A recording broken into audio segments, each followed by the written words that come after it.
Good morning students, how are you? कैसे हो आप लोग? उम्मीद करता हूँ आप लोग अच्छे होंगे, घर पे होंगे, स्वस्थ होंगे आप लोग। सो बेटा ज़्यादा टाइम वेस्ट ना करते सीधा टॉपिक पे आते हैं। लास्ट क्लास में हम लोगों ने IUPAC nomenclature of coordination compound को डिस्कस किया था। तो उस कंपाउंड में जब हम लोगों ने बात की थी, कोऑर्डिनेशन कंपाउंड्स हमको लोगों को दिए हुए थे और हम लोगों ने उनका आईयूपीएसी नेम दिया था। अब आज जो हम लोग बात करने जा रहे हैं वो क्या बात थी कि अगर आप लोगों को किसी का आईयूपीएसी नेम दिया हुआ है तो आपको उस आईयूपीएसी नेम को देखकर उस कंपाउंड का कोऑर्डिनेशन फॉर्मूला लिखना है। क्लियर है आप लोगों को? मेरी बात समझ में आ गई? बहुत आसान सा है, आपको समझ में आएगा। तो देखते हैं। मान लो मैं एक एग्जांपल से स्टार्ट करता हूं। मान लो मेरे पास लिखा हुआ है पोटासियम हेक्सासाइनोफेरेट 2। मेरे पास ये एक आईयूपीएसी नेम दिया हुआ है। मुझे इस आईयूपीएसी नेम को देखकर आप लोगों के सामने कोऑर्डिनेशन फॉर्मूला लिखना है इसका। क्लियर है? तो सबसे पहली बात, जो चीज पहले लिखी हुई है उसको पहले नाम दो या उसका सिंबल लिखोगे। तो पोटासियम पहले लिखा हुआ है, पहले क्या लिखोगे? पोटासियम। क्लियर है सभी को? अच्छा, उसके बाद आप लोग जो बाद में दिया हुआ उसको, तो ये आपको दिख रहा है कि हेक्सासाइनोफेरेट ये कोऑर्डिनेशन एंटिटी थी। तो आप इसमें क्या करोगे? सबसे पहले इस स्क्वायर ब्रैकेट के अंदर मेटल का नाम लिखोगे, जो भी मेटल है। तो मेटल का सिंबल क्या हुआ? फेरेट। आयरन की बात करें तो Fe। साइनो Cn कितने हमारे पास? हेक्सा 6। और इसके ऊपर हम कितना मान लेते हैं? X चार्ज मान लेते हैं। क्लियर है आप लोगों को? क्योंकि हमें यहाँ पे देखना पोटेशियम कितने हैं। तो आप लोगों के ऊपर यहाँ पर कितना चार्ज माना आप लोगों ने? X। यहाँ पर अब जो आयरन है उस आयरन की ऑक्सीडेशन स्टेट कितनी दी हुई है? 2। कैसा 2? +2। साइनो का कितना होता है? -1। 6 है तो कितना हो जाएगा? -6 इज इक्वल टू किसके बराबर बेटा? x। क्लियर आप लोगों को? तो x की वैल्यू यहां पर कितनी आई? -4। क्लियर है? तो जितना कैटायन होगा उतना ही कौन होगा? एनायन होगा, तभी तो ओवरऑल मॉलिक्यूल न्यूट्रल बनेगा।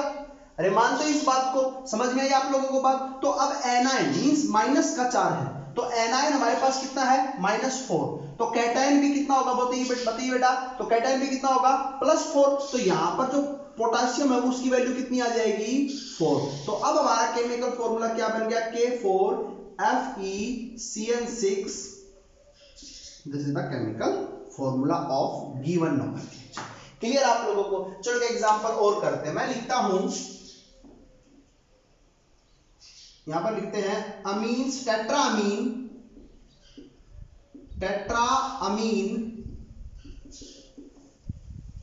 ओके, टेट्राअमीन एक्वा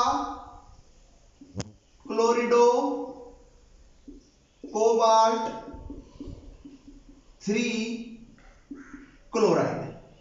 मुझे इसका स्ट्रक्चर बनाना है या इसका फॉर्मूला लिखना है। तो मैंने स्टार्टिंग में क्या बात की थी? जो चीज पहले लिखी उसको पहले नाम देंगे। अब मुझे बताओ, क्लोराइड बाद में लिखा गया और ये पूरा कॉम्प्लेक्स बाद पहले लिखा गया, तो पहले किसको नाम देंगे? कॉम्प्लेक्स को नाम देंगे। तो चलो भाई, कॉम्प्लेक्स को हम लोग किसमें लिखेंगे? स्क्वायर ब्रैकेट में। तो लिखते हैं स्क्वायर ब्रैकेट में। तो सबसे पहले इसमें किसका नाम देंगे? सेंट्रल मेटल का, कोबाल्ट। दे दिया? ओके भाइयों। उसके बाद अब देखो यहाँ पर अलग अलग लीजेंड है। टेट्रामीन है, एक्वा है, क्लोरिडो है। मींस अमीन मतलब NH3, एक्वा मतलब H2O, क्लोरिडो मतलब 3 तरह के मेरे पास लीजेंड है। हम उन लीजेंड्स को उनके अल्फाबेटिकल ऑर्डर की तरह ही यहाँ पर उनके सिंबल्स लिखेंगे। तो पहले अमीन्स आते हैं, तो हम क्या लिखेंगे? पहले अमीन्स, कितना है अमीन्स? 4 है, NH3 4। उसके बाद एक्वा H2O, उसके बाद Cl लिखा। ऊपर कितना चार्ज? X, बाहर कितना बेटा? क्लोर। क्लियर है सभी को? अब सबसे पहले किसकी वैल्यू निकालेंगे? X की वैल्यू निकालेंगे। तो X is equal to, cobalt की ऑक्सीडेशन स्टेट कितनी दी हुई है आपको बताइए? 3 प्लस का न्यूट्रल होता है NH3, H2O भी न्यूट्रल होता है, क्लोरीन कितना होता है? -1। तो वैल्यू कितनी आ जाएगी बेटा? +2। कितनी वैल्यू आ जाएगी? +2। और जितना कैटायन होगा उतना ही एनायन होगा। तो कैटायन यहाँ पर कितना? +2। तो क्लोरीन भी कितना होगा बताइए?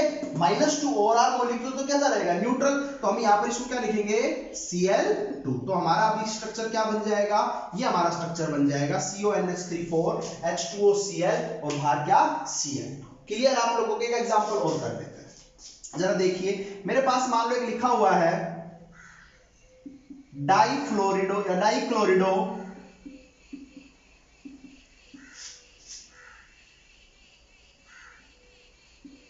टेट्रा ऑक्सलेटो, या ऑक्सलेटो नहीं, उसके बाद लिखेंगे टेट्रा, ऐसे ये मत लिखो, ये दूसरा लिखो, di amine, di aqua, di chlorido, chromium, oxidation state 3 और सल्फेट। क्लियर आप लोगों को? तो इसका अब अपने को क्या करना है, इसका फॉर्मूला लिखना है इस कोऑर्डिनेशन कंपाउंड का। तो पहले कौन सी चीज लिखी हुई है मुझे बताओ, कोऑर्डिनेशन स्फीयर पहले लिखा हुआ है, तो स्क्वायर ब्रैकेट में कोऑर्डिनेशन स्फीयर पहले लिखेंगे। अरे बोलिए, तो सब कोऑर्डिनेशन स्फीयर में जब सबसे पहले लिखते हैं तो सबसे पहले किसको नाम देंगे, मेटल को नाम देंगे। मेटल कौन सी है, क्रोमियम। अब हम लोग किसको नाम देंगे, लीजेंड्स को उनके अल्फाबेटिकली ऑर्डर के अकॉर्डिंग। और ऊपर कितना चार्ज मानेंगे, x, बाहर कितना है बेटा, SO4। क्लियर आप लोगों को? तो जरा देखिए, अब x की वैल्यू निकालते हैं। x is equal to, chromium की ऑक्सीडेशन स्टेट कितनी दी हुई है, +3, ये कितना होता है 0, वाटर भी कितना होता है 0, क्लोरीन कितने होते हैं -2। अरे बोलिए कितना होता है, -2। क्लियर आप लोगों को? तो ये x की वैल्यू यहाँ पर कितनी आई, +1। तो SO4 की भी वैल्यू कितनी आनी चाहिए, +1 आनी चाहिए या नहीं आनी चाहिए, सॉरी +1 नहीं, +1 तो ये आई है, तो ये कितनी आनी चाहिए, -1। क्लियर है? तो -1 कैसे आएगी, अगर मैं SO4 को कितना लिख दूं, हाफ, क्योंकि आपको पता है एक SO4 पे कितना चार्ज होता है, 2 नेगेटिव होता है। अरे बोलिए, समझ में आ गई? तो हाफ अगर SO4 लिख देता हूं तो इसका मतलब क्या हो जाएगा वहां पर, अरे बोलो, 1 नेगेटिव आ जाएगा। तो ओवरऑल मॉलिक्यूल हमारा कैसा हो जाएगा, न्यूट्रल। तो इसका ओवरऑल फॉर्मूला क्या लिखा हुआ मैं अभी, CrNH3H2O twice Cl2 dot half SO4। Clear आप लोगों को? तो इस प्रकार से आप लोगों को कोऑर्डिनेशन स्फीयर्स और उनके काउंटर आयन को अरेंज करना है उनके केमिकल फॉर्मूलाज के अंदर। समझ में आ गया आप लोगों को? तो मैं आप लोगों को आईयूपीएसी नोमेनक्लेचर इससे पहली क्लास में करवा चुका था, जहां पर हम लोगों ने फॉर्मूले से नेमिंग की थी। आज की क्लास में हम लोगों ने नेमिंग से फॉर्मूला बनाना सीखा है। क्लियर है? तो फॉर्मूला बनाने के लिए जो चीज पहले लिखी हुई है उसको पहले लिखेंगे, जो चीज बाद में लिखी हुई उसको बाद में लिखेंगे। अगर कैटायनिक पार्ट पहले लिखा है तो उसको पहले, एनायनिक को बाद में। उसके बाद जो लीजेंड्स है, अगर एक तरह का लीजेंड है तो कोई प्रॉब्लम ही नहीं, लेकिन अलग अलग तरह के लीजेंड्स है मेरे पास, तो वहां पर हम लोग उनको अल्फाबेटिकल ऑर्डर पर नाम करेंगे। उसके बाद हम लोगों को वहां पर देखना है काउंटर आयन और जो हमारा कोऑर्डिनेशन स्फीयर है उसके बीच में किस प्रकार से रिलेशनशिप है। तो हम लोग x की वैल्यू निकालेंगे। x की वैल्यू आप लोगों को पता है कैसे निकालते हैं, जितना लीजेंड पे चार्ज होता है सेंट्रल मेटल की ऑक्सीडेशन स्टेट आपको गिवन मिलेगी। आप रखने के बाद x की वैल्यू कैलकुलेट करोगे और x की वैल्यू कैलकुलेट करने के बाद जितना उसके ऊपर चार्ज आता है उसका अपोजिट चार्ज क्या होगा, काउंटर आयन के ऊपर होगा। क्लियर है? तो मैंने आप लोगों को इससे रिलेटेड कुछ क्वेश्चंस दिए हैं पीडीएफ फाइल में, प्लीज आप लोगों को सोल्व करने हैं अच्छे ढंग से। ये हमारा था और आप लोगों को बहुत ज्यादा मेहनत करनी इसमें, क्योंकि यहां से क्वेश्चन पक्का 100% आता है एग्जाम के अंदर। समझ में आ गया आप लोगों को बात? प्लीज बेटा आईयूपीएसी नोमेनक्लेचर हो चाहिए, वो नेमिंग से आप लोगों से फॉर्मूला बनवाए चाहिए, फॉर्मूले से नेमिंग करवाए, आप लोगों को आना चाहिए। क्लियर है? हम लोगों का नेक्स्ट टॉपिक रहेगा दैट इज आइसोमेरिज्म। हम देखते हैं क्या होता है नेक्स्ट टॉपिक में। नेक्स्ट टॉपिक हम लोगों का बेटा दैट इज आइसोमेरिज्म। कौन सा है? आइसोमेरिज्म। ठीक है? Isomerism in coordination compound. Coordination compound का हम लोगों को आइसोमेरिज्म देखना है। जरा देखते हैं क्या होता है, कैसे होता है। तो सबसे पहले अगर मैं बात करूं कि आइसोमेरिज्म क्या होता है, व्हाट इज आइसोमेरिज्म। क्लियर है? तो मैं कहूं कि किसी भी कोई भी मॉलिक्यूल से कोई भी कोऑर्डिनेशन कंपाउंड्स हैं, उन कोऑर्डिनेशन कंपाउंड्स का मॉलिक्यूलर फॉर्मूला अगर सेम है, क्या है बेटा, मॉलिक्यूलर फॉर्मूला अगर सेम है but arrangement of legend in space क्या है, डिफरेंट। क्लियर आप लोगों को कि कोऑर्डिनेशन कंपाउंड का मॉलिक्यूलर फॉर्मूला सेम है लेकिन जो उनका अरेंजमेंट है लीजेंड का सेंट्रल मेटल के साथ वो क्या है, डिफरेंट है। या अगर आप लोगों को जनरल पता है जिनका मॉलिक्यूलर फॉर्मूला सेम हो बट स्ट्रक्चर डिफरेंट हो, क्या हो बेटा, स्ट्रक्चर डिफरेंट हो, तो वो दोनों आपस में एक दूसरे के क्या कहलाएंगे, आइसोमर कहलाएंगे। क्या कहलाएंगे, आइसोमर कहलाएंगे। क्लियर है आप लोगों को? और पूरे फिनोमिना को हम लोग क्या बोलेंगे? आइसोमेरिज्म बोलेंगे। समझ में आई आप लोगों को? सो डेफिनेशन की बात करूं, when two or more substance having the same molecular formula but different structure और spatial arrangement in 3D space is different. Clear आप लोगों को? तो उनको हम लोग क्या बोलेंगे? आइसोमर्स बोलेंगे। और उस पूरे फिनोमिना को क्या बोलेंगे? आइसोमेरिज्म। क्लियर है आप लोगों को? मेरी बात ध्यान से समझिए। फॉर एग्जांपल जैसे मैं आप लोगों से लिखूं कि यहां पर मेरे पास क्या है, एक कंपाउंड है कोई भी, जैसे मैं ऐसे मान लेता हूं कोई भी मेटल है और उसमें लीजेंड्स हैं L1 L2 L3 L4 L5 और L6। ये मेरे पास क्या है? लीजेंड्स हैं। उसके साथ 6 लीजेंड्स जुड़े हुए हैं। लेकिन अगर मैं बात करूं एक दूसरा मेरे पास और कंपाउंड है, उसमें भी 6 तरह के लीजेंड्स हैं, ऐसे है, तो इन दोनों का मॉलिक्यूलर फॉर्मूला सेम हो गया। क्लियर आप लोगों को? बट अगर मैं इनके अरेंजमेंट की बात करूं आप लोगों के साथ, तो यहां पर अगर L4 को मैं ऊपर लिख दूं और L1 को कहां लिख दूं? नीचे लिख दूं, तो देखिए इन दोनों में क्या डिफरेंस हुआ? डिफरेंस कुछ नहीं हुआ, मॉलिक्यूलर फॉर्मूला तो अब भी वही है। क्लियर है? लेकिन अरेंजमेंट लीजेंड्स का क्या हो गया? यहां पर अलग अलग हो गया। क्लियर है आप लोगों को? मेरी बात समझ में आई? या इसको अगर चेंज ना करो तो मैं अगर L3 को यहां लिख देता हूं, L2 को यहां लिख देता हूं। क्लियर? तो आप लोग देखोगे कि इन दोनों में क्या डिफरेंस है? इन दोनों में डिफरेंस क्या है कि मॉलिक्यूलर फॉर्मूला तो दोनों का सेम है, बट उनका जो अरेंजमेंट है वो क्या है? यहाँ पर डिफरेंट है। तो इस वजह से हम लोग कहेंगे कि ये दोनों आपस में एक दूसरे के क्या है? आइसोमर है। क्या है बेटा? आइसोमर। और इस पूरे फिनोमिना को हम लोग क्या बोलेंगे? आइसोमेरिज्म। क्या बोलेंगे बेटा? आइसोमेरिज्म। क्लियर है आप लोगों को? तो आइसोमर्स मेरे पास मेनली 2 प्रकार के होते हैं। पहला होता है बेटा structural isomerism, structural isomerism. Clear आप लोगों को? और दूसरा मेरे पास होता है दैट इज स्टीरियो आइसोमेरिज्म। कौन सा आइसोमेरिज्म बेटा? Stereo isomerism. पहला स्ट्रक्चरल आइसोमेरिज्म, दूसरा स्टीरियो आइसोमेरिज्म। क्लियर? और स्टीरियो आइसोमर के भी 2 टाइप होते हैं। पहला होता है बेटा ज्योमेट्रिकल आइसोमेरिज्म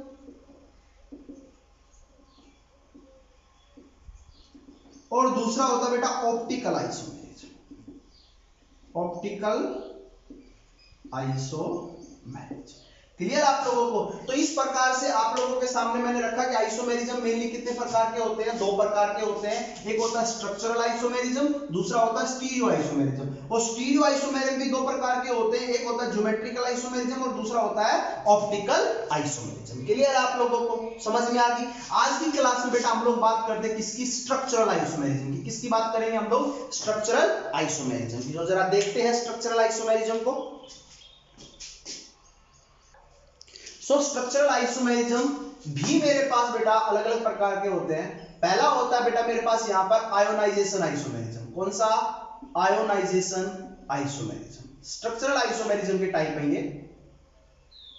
दूसरा होता है बेटा मेरे पास सोलवेटेड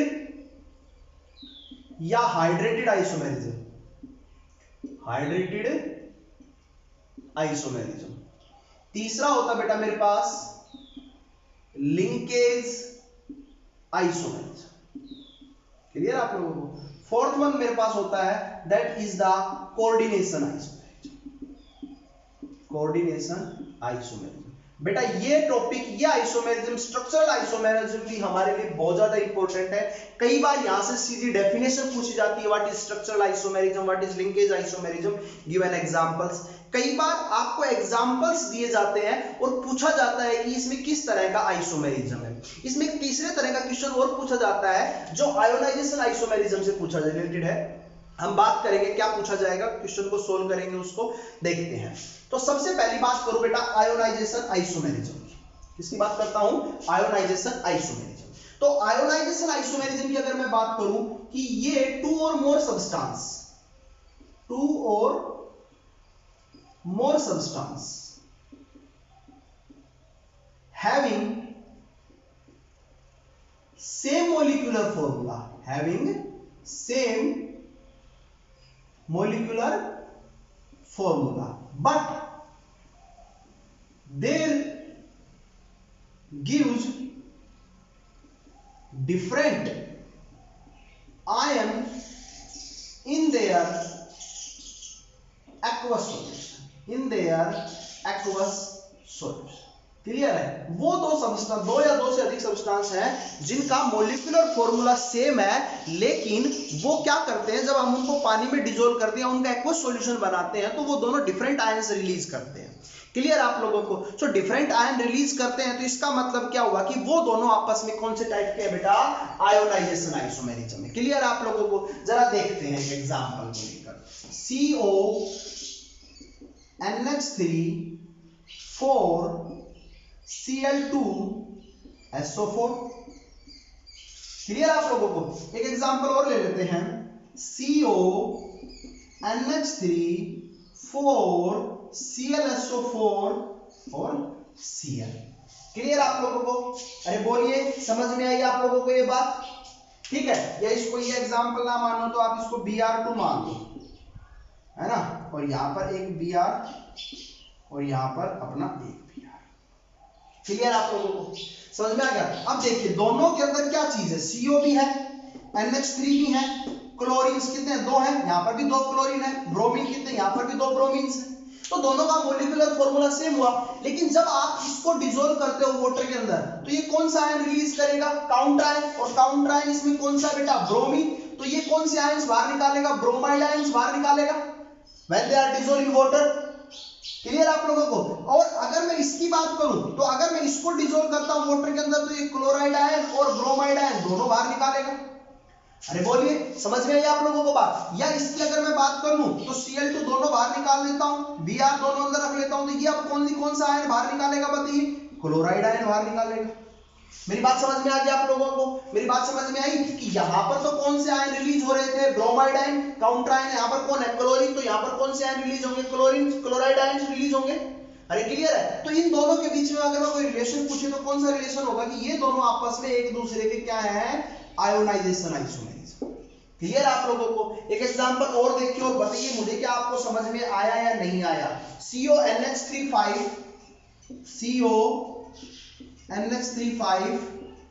NO3 SO4 और दूसरा है CONH35 SO4 NO3।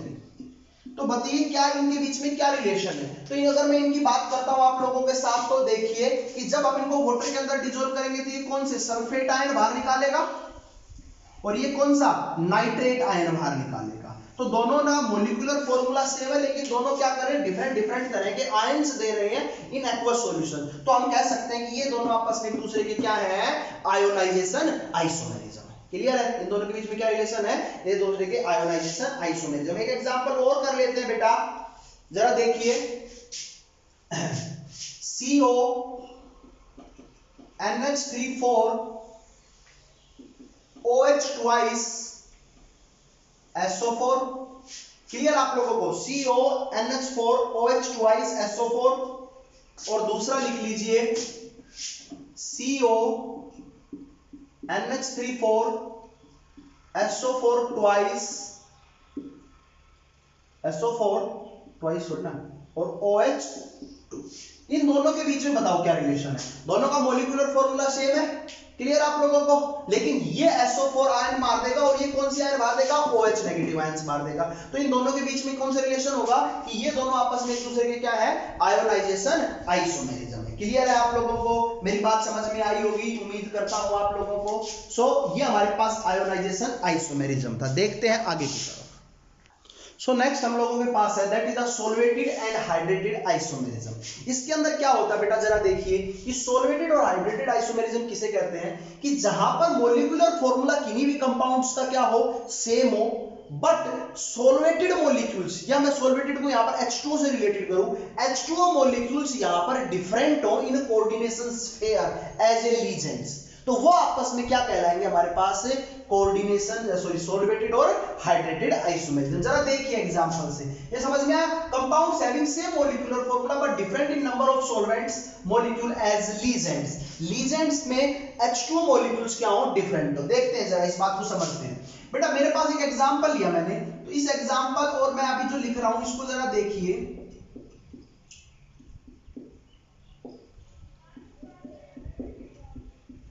H2O, एक एग्जांपल और लेता हूं,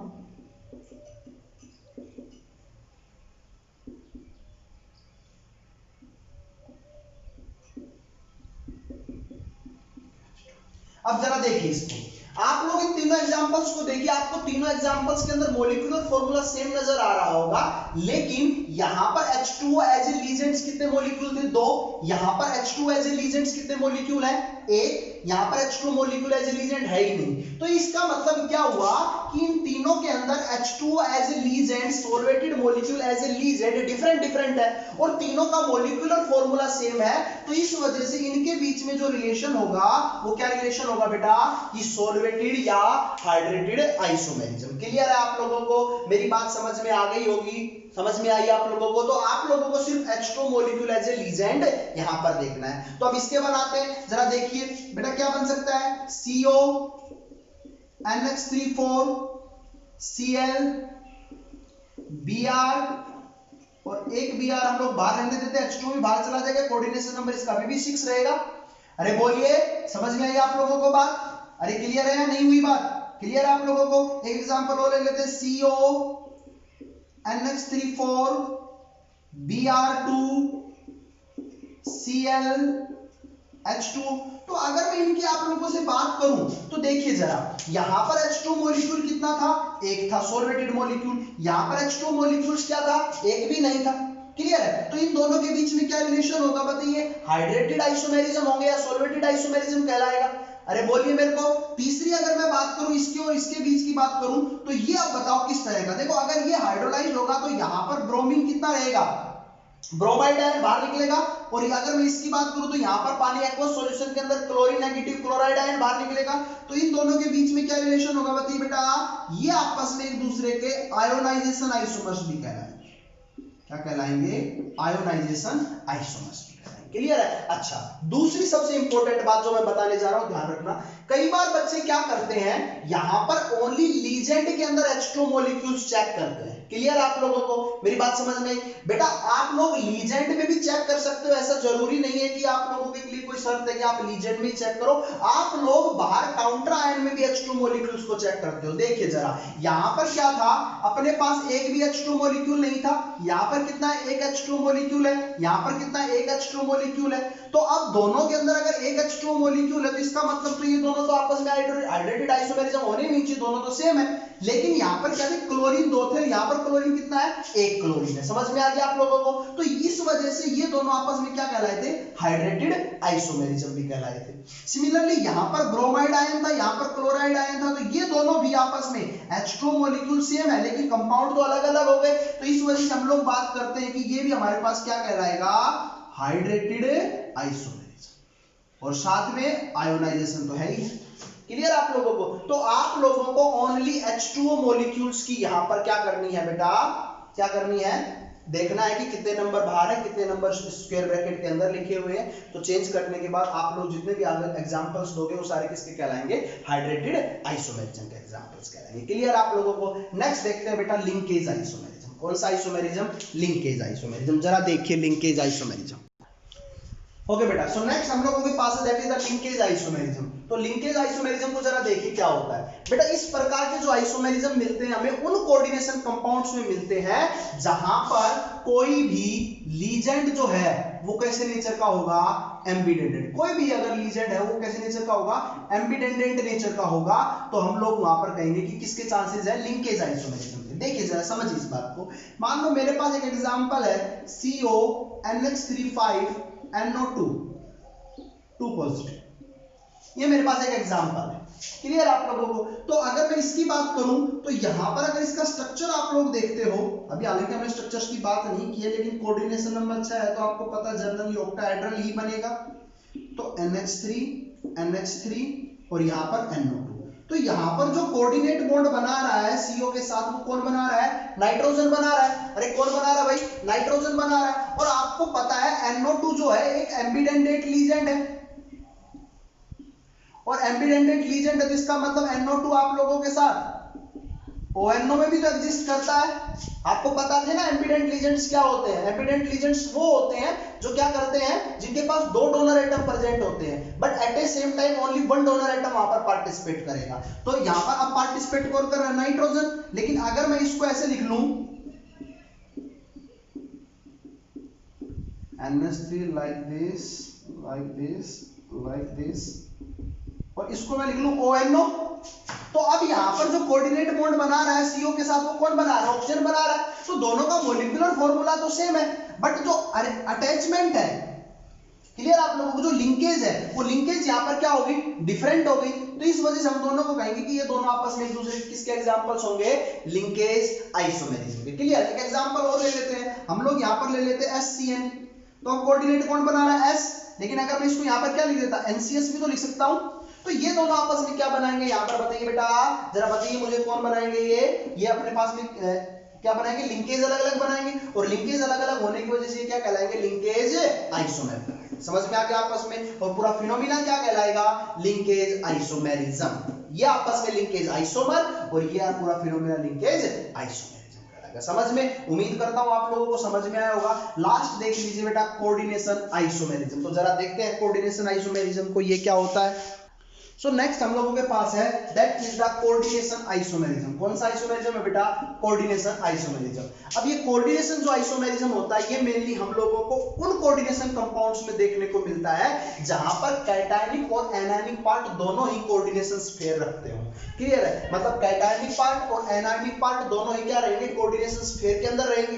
क्लियर आप लोगों की, कैटायन हो गया, ये एनायन हो गया, ठीक है। और यहां पर क्या होता है कि लीजेंड्स का डिफर होता है, इसके लीजेंड इसके साथ दिखेंगे, इसके लीजेंड इसके साथ दिखेंगे। फॉर एग्जांपल मैं बात करता हूं कि अगर मैं यहां पर इसका अगर कोऑर्डिनेशन आइसोमेरिज्म लिखूं तो COCN6 और इसका क्या हो जाएगा, CrNH36। तो आप लोग देखिए यहां पर अमोनिया ने या अमीन्स ने CO के साथ कोऑर्डिनेट बॉन्ड बनाया हुआ था और यहां पर CN ने क्रोमियम के साथ बनाया हुआ था।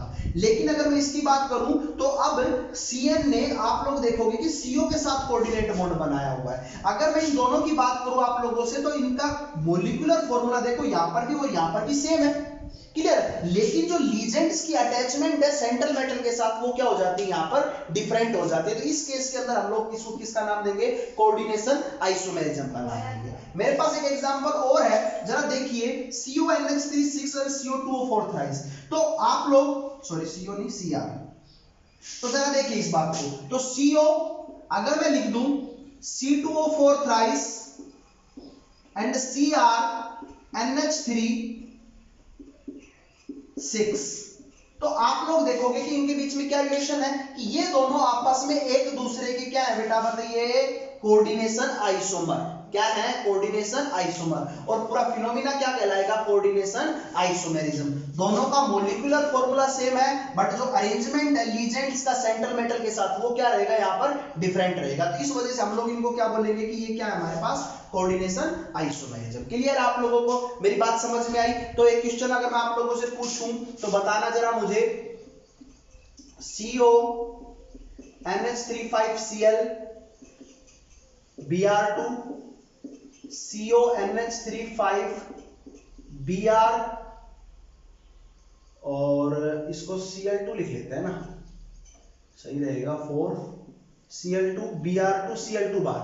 इन दोनों के बीच में कौन सा आइसोमेरिज्म है, लिंकेज आइसोमर है, आयोनाइजेशन आइसोमेरिज्म है, या इनके बीच में वो अपना हाइड्रेटेड आइसोमेरिज्म है, या कोऑर्डिनेशन आइसोमेरिज्म है। तो देखो कोऑर्डिनेशन तो हो ही नहीं सकता क्योंकि कैटायन और एनायनिक पार्ट हमारे कोऑर्डिनेशन स्फीयर में नहीं है।